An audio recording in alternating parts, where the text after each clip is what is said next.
The supporters of the government and members of UDA party lost it fairly and squarely. UDA imeshinda 60%, ODM imeshinda 3%, DCP mara ya kwanza ilishinda 10%. My name is Nicholas Galgalo, the president of Bunge la Mwananchi. And nataka ni make remarks kuhusu to dissect hii mambo za post analysis ya OLAKALOU by elections. The reality is we the supporters of the government and members of UDA party lost it fairly and squarely. And tunataka kushukuru watu wa OLAKALOU because the turn up ambayo ilikuwa hapo was at a tune of 57%. So ikiona historically mambo za by elections imekuwa at a rate of around 35 to 42%, but a turn up of 57% is magnificent, and we want to thank the voters of OLAKALOU for turning up. And we need to analyze these things not in a face value. Tuache kuanalyze siasa za OLAKALOU at a face value. We have people who lost, and we know that in each and every elections lazima kukuwe na people who are winning and the people who are losers. And the reality is that by elections kumekuwa na by elections mingi around 10. UDA has won 6 elections. ODM has won 3 elections. DCP, it was the first time for them to win. So when you go in terms of percentage value, UDA imeshinda 60%, ODM imeshinda 3%, DCP mara ya kwanza ilishinda 10%. So that tells you, that comes to amalgamation that these members of broad-based government have won at a tune of 90%. My friends, hii mambo ya by elections ya OLAKALOU, we cannot use OLAKALOU alone to give the trajectory of the next political future of this country. Acha niambie wa Kenya small history kuhusu hii mambo ya OLAKALOU. In September 1995, there was a candidate, because OLAKALOU is a special zone.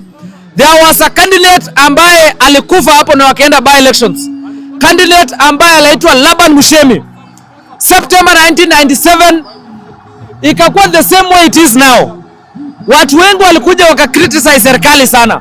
At that time, candidate wa serikali wa KANU ambayo Moi mwenyewe Daniel Toroitich arap Moi alienda kufanya intense elections kuhakikisha candidate wake anashinda. Candidate wake alikuwa anaitwa Joe Maina. On this other hand, kulikuwa na candidate wa opposition by then kwa party ambayo inaitwa DP.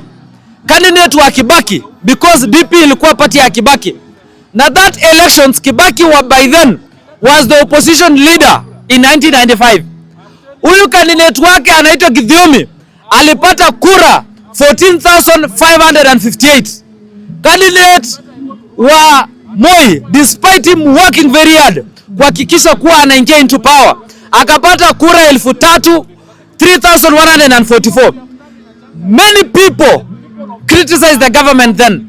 Many people in different parts of this country say Daniel Toroitich arap Moi was going to fail in the next general elections of 1997. But watu walipigwa na butwa bwana.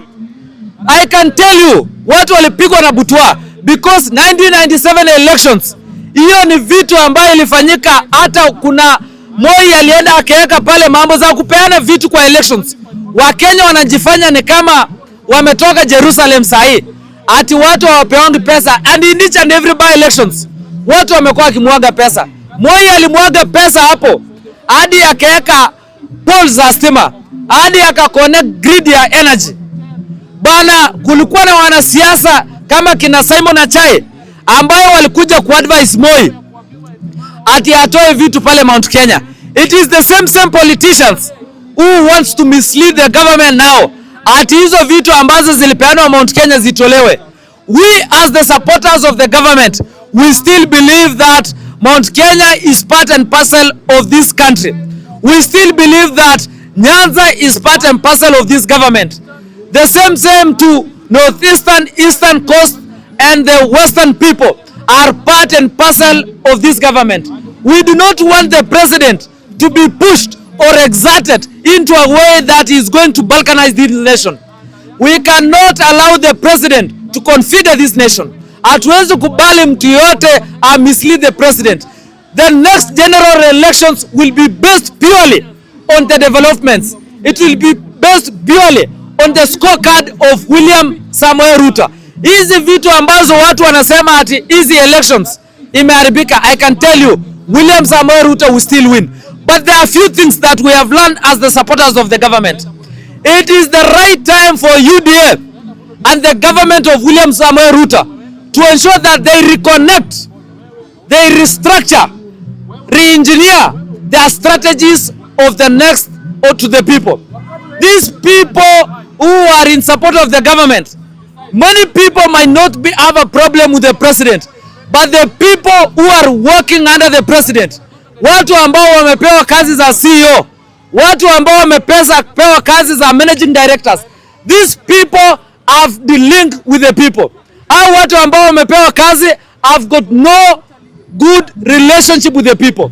And we want to inform the president, you might be so good, is the best actually, but those people who are working under you, Mr. President, sometimes wanachoma kidogo. That is why we are seeing our people even in South Rift.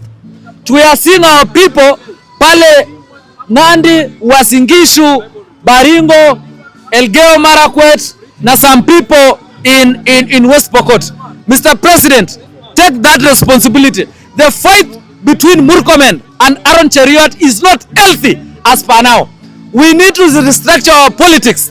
We need new strategies, and those people should be present to the people. You better be present is better than being absent to the people, because you are doing so well, but the people are not feeling what you are doing, because these people, instead of disseminating what you have done in the national government, these people have brought in 2032 elections. And we as the voters of Rift Valley, we as the supporters of the government, we want to tell these people, 2027 elections, mambo ya party might not play a good role. William Samoei Ruto watu hawana shida na yeye, but the people who are down there, watu wako na shida na watu. And we want to inform UDA party, we still have a time to restructure, but let me urge the leadership of United Democratic Alliance, don't try to bungle with the by-elections of UDA. That is the only savior that can give us a guarantee of 2027 elections. Thank you.